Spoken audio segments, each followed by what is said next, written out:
10 मार्च से पूरी तरह से बदल जाएगी यूपी की राजनीति। बहुत बड़ा मुस्लिम चेहरा चंद्रशेखर आजाद के साथ साझा करेगा मंच, होगी ताजपोशी।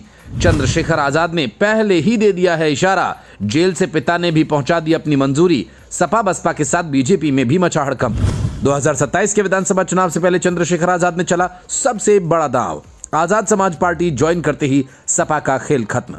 10 मार्च को लखनऊ में होने वाला आंदोलन सिर्फ सरकार के खिलाफ प्रदर्शन ही नहीं है, इस दिन कुछ इतना बड़ा होने वाला है जो उत्तर प्रदेश की राजनीति को पूरी तरह से बदल कर रख देगा। इसका इशारा चंद्रशेखर आजाद ने अपने लाइव में ही दे दिया था, लेकिन अभी उनकी पार्टी में भी ज्यादातर लोगों को पता नहीं है कि इतना बड़ा कुछ होने वाला है। दरअसल लखनऊ में जब चंद्रशेखर आजाद सरकार के खिलाफ विरोध का बिगुल फूंकेंगे तो उनके साथ उत्तर प्रदेश की राजनीति का एक बड़ा मुस्लिम चेहरा भी मंच साझा करेगा और पार्टी में ज्वाइनिंग भी हो सकती है। लेकिन अभी पार्टी के अंदर इस बात को सीक्रेट रखा गया, केवल टॉप लीडरशिप के पास ये खबर है। हालांकि इसका इशारा चंद्रशेखर आजाद ने अपने लाइव के दौरान ही दे दिया था, लेकिन किसी ने उस पर ध्यान नहीं दिया। एक अभी और बड़ा मामला मेरे दिमाग में, मैं लखनऊ में उसको भी रखूंगा, लेकिन मैं अभी आपसे आग्रह करता हूं कि आप सब लोग अपने अपने प्रदेशों में अपना प्रतिनिधित्व सुनिश्चित करें और मजबूती से ज्ञापन दे। कुछ दिन पहले ही आरएलडी के पूर्व सांसद अमीर आलम और पूर्व विधायक नवाजिश आलम आजाद समाज पार्टी में शामिल हुए थे। ये दोनों पिता पुत्र पश्चिमी यूपी की राजनीति के बड़े चेहरों में से एक हैं, लेकिन इस बार जिस चेहरे को चंद्रशेखर आजाद के साथ आने की बात हो रही है उससे पूरे प्रदेश की राजनीति पर असर पड़ेगा और पूरी सियासत पलट जाएगी। दरअसल सूत्रों के हवाले से खबर यह है कि 10 मार्च को लखनऊ में चंद्रशेखर आजाद के साथ आजम खान के बेटे अब्दुल्ला आजम मंच साझा करेंगे, जिसकी अनुमति आजम खान से भी उन्हें मिल गई है। खबर तो यह भी है कि हो सकता है कि उसी दिन अब्दुल्ला आजम आजाद समाज पार्टी के साथ आने का ऐलान भी कर दें। इसलिए इस प्रोटेस्ट को आजाद समाज पार्टी ने इतना बड़ा बनाने की कोशिश की और खुद चंद्रशेखर आजाद भीड़ जुटाने की कोशिश कर रहे हैं। ये कोशिश बहुत लंबे समय से हो रही थी। चंद्रशेखर आजाद जेल में भी अब्दुल्ला आजम और आजम खान से मिले थे।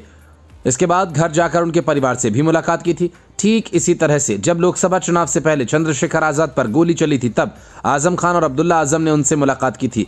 कहते हैं कि बड़े नेताओं की परख होती है कि कौन कितनी उड़ान भर सकता है, और शायद आजम खान ने बहुत पहले चंद्रशेखर आजाद की पंखों की ताकत को देख लिया था।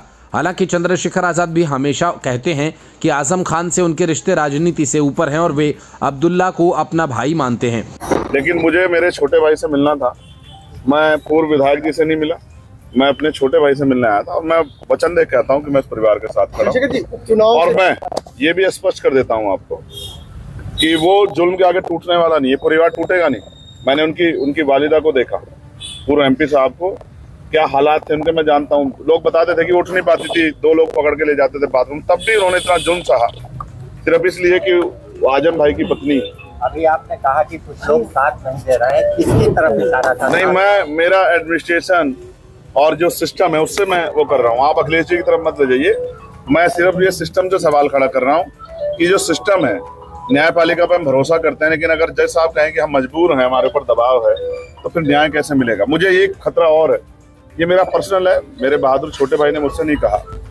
जिस तरह से पिछली कई घटनाएं हुई है, मैं उनकी जान की सलामती की प्रार्थना करता हूँ। अगर चंद्रशेखर आजाद के साथ आजम खान भी आ जाते हैं तो पूरी यूपी की राजनीति बदल जाएगी, इस बात से कोई इनकार नहीं कर सकता। कुछ दिन पहले आजम खान ने एक चिट्ठी लिखी थी जिसमें कहा गया था कि आजाद समाज पार्टी ने रामपुर और संभल से मुद्दों को संसद में अच्छे से नहीं उठाया, जबकि चंद्रशेखर आजाद ने लगातार इस मुद्दे को गर्म रखा। इसके बाद से ही कयास तेज हो गए कि आजम खान 2027 के चुनाव से पहले चंद्रशेखर आजाद के साथ आ जाएंगे, लेकिन चंद्रशेखर आजाद ने उन्हें पहले आने के लिए मनाने की जीतोड़ कोशिश की, जो अब कामयाब होती दिख रही है। अब सवाल ये कि आजम खान के चंद्रशेखर आजाद के साथ आने से उन्हें कितना फायदा होगा। तो आजम खान करीब 45 साल से राजनीति में हैं और जो केवल रामपुर तक ही सीमित नहीं है। छात्र नेता के रूप में राजनीति की शुरुआत करने वाले आजम खान विधायक, सांसद, मंत्री रहे। सपा में अखिलेश यादव के बाद नंबर 2 का दर्जा उन्हीं को हासिल था। उनकी तू थी बोलती थी। 1980 में पहली बार चुनाव जीतने वाले आजम खान 1996 में चुनाव हारे। इसके अलावा जब भी लड़े हर बार जीते। मतलब रामपुर में आजम खान को हराना मुश्किल नहीं, नामुमकिन रहा, लेकिन वो केवल रामपुर तक ही सीमित नहीं रहे। यूपी के करीब 143 सीटें ऐसी हैं जहां वो सीधा असर डालते हैं। इन सीटों पर मुस्लिम मतदाताओं की संख्या 20% से ज्यादा है और इस वक्त मुस्लिम मतदाताओं में आजम खान के प्रति सहानुभूति की लहर।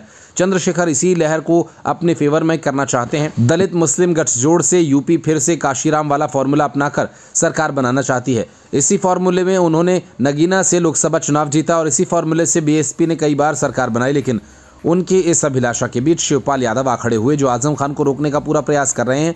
इतने दिनों से उनकी वजह से ही आजम खान चुप भी थे, और लेकिन अब उन्होंने अपने कदम खींचकर बेटे को आगे कर दिया, और इस बात का मतलब है कि 10 मार्च का दिन यूपी की राजनीति में बेहद अहम होने जा रहा है।